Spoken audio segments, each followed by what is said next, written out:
So বন্ধুরা, আজকে এ মায়ের না ছেলে আছে না আর কেউ আছে, কেমন করে চালাচ্ছে নিজের জীবনের সংসার মায়ের কাছে শুনুন।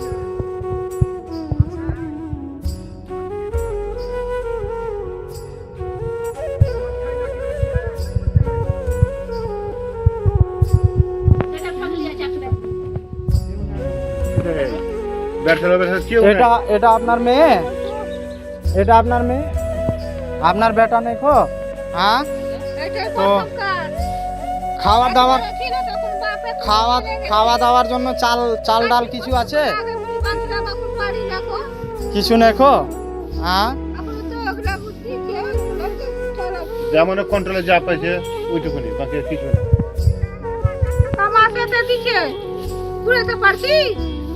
ইনকাম নেই কোনো কিছু। আপনাদের আর ইনকাম করার মতো কেউ নাই? এটাই বাড়ি আপনাদের? এই ঘরটাতে কত দিন পরে লাগা বিক্রি করেছি, দেয়নি আমাকে না। জল গোটা ঘরে জল পড়ছে, গোটা ঘরে জল পড়ছে, গোটা গায়ে আপনার পাকার বাড়ি আছে আর আমার নামে তা চাই পড়ে গেছে। আচ্ছা, আপনাদের কি চাল ডাল আছে বাড়িতে? চাল ডাল আছে? চাল ডাল নাই? তো আমরা দেখেন, আমরা আমাদের একটা, তো বন্ধুরা আমাদের রাধা রানী ভান্ডারের তরফ থেকে এই মায়ের কাছে এসে পৌঁছেছে, এই মায়ের সেবার জন্য পৌঁছেছে। তো বন্ধুরা, ভিডিওটাকে লাইক করে, একটা শেয়ার করে, একটা ফলো করে নেবেন আর কমেন্টে রাধে রাধে বলবেন, যাতে আমাদের মনোবলটা বাড়ে এরকম মায়েদের সেবার জন্য। তো দেখাবো আমার দিদার বাড়ি, যে বাড়িটাতে মা মেয়ের জীবন কাটে। এই ছোট্ট বাড়িটাতে জলের দিনে বৃষ্টি পড়ে, ঝড়ের দিনে ধুলোবালি ঢোকে।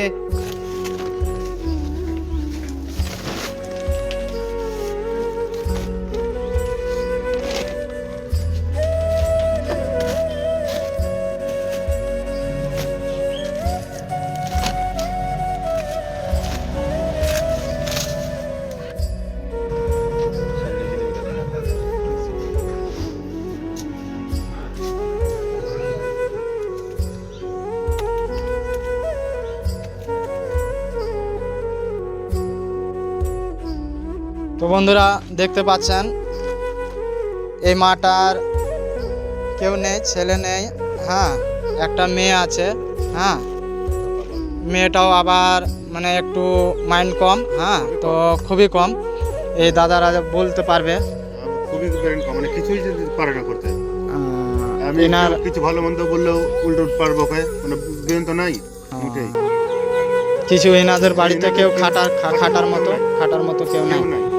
ঠিক আছে দিদা, আপনাদেরকে আমরা এই দোকান থেকে খাদ্যর কিছু সামান এনে দিলাম। হ্যাঁ, এটা আপনারা যতদিন পারবেন চালান, তারপরে আবার আমরা আসবো। হ্যাঁ, আর আশীর্বাদ করবেন দিদা, যেরকম আমরা ভালো থাকি আর আপনাদের মতো মায়েদের আমরা যেরকম সেবা করতে পারি।